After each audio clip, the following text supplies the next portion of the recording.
একটা সময় ছিল যখন সবসময় আমি ডিপ্রেশনে থাকতাম। আর সবসময় মনে হতো যে এই কাজটা করতে গেলে বোধহয় এই নেগেটিভ জিনিসটা আমার সাথে ঘটবে। তো কখনোই না জীবনটাকে পজিটিভলি নিতে পারতাম না। এটা অনেক আগে থেকে হতো। বেশ, বেশ অনেকদিন ধরে হয়েছে। যদিও আমি লাইফে অতটাও আনসাকসেসফুল নই। চাকরি করেছি, পড়াশোনা করেছি, সবকিছু করেছি। টাইমে বিয়ে করেছি। Now I have a baby. তো সবকিছু টাইমলি হলেও সব জিনিসের মধ্যে আমি একটা নেগেটিভিটি খুঁজতাম যেন আমার মনে হতো। বাট কিছু বছর কয়েক বছর ধরে আমি সেই ব্যাপারটা ওভারকাম করতে পেরেছি। তার পিছনেও কিছু রিজন ছিল যেগুলো হয়তো একটা ব্লগে বলা পসিবল না।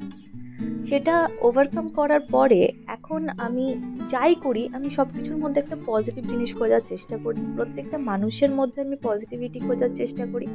এবং এটা না দেখানোর জন্য বা শুধুমাত্র পার্টিকুলার এই জিনিসটা আমি তোমাদেরকে বোঝানোর জন্য, যদি একটা বা দুটো মানুষেরও এটাতে হেল্প হয়, ফর দ্যাট রিজন আমি অনেক দিন পরে আবার ব্লগে ফিরে এলাম।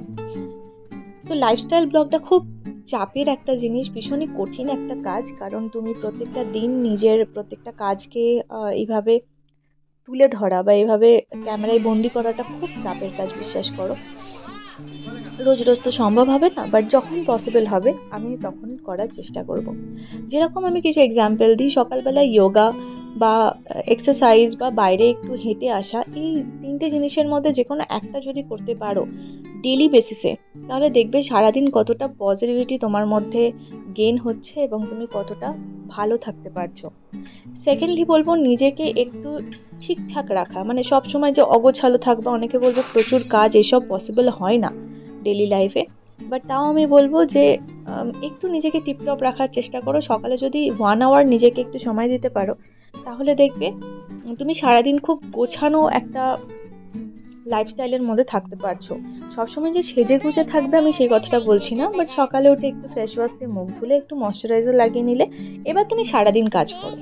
তো আমার বক্তব্য হলো নিজেকে একটু ভালোবাসাটা খুব ইম্পর্টেন্ট। সেটা তুমি যেখানেই থাকো, যেমনভাবেই থাকো, যে লাইফস্টাইলেই থাকো, তাহলে তুমি বাঁচতে পারবে। আদারওয়াইজ বেঁচে থাকার কোনো মানে নেই যদি রোজ রোজ শুধু দৌড়াতেই থাকো আর একটা নেগেটিভিটির মধ্যে থাকতে চাও। আর মানুষ তো সমালোচনা করবেই, সেগুলোতে কান দিয়ে যদি মনে দুঃখ পাও, দেন জীবনে এগোনোটা খুব অসুবিধেকর। মানে ওটা বেঁচে থাকার থেকে না বেঁচে থাকার মতনই লাগে, তাই না?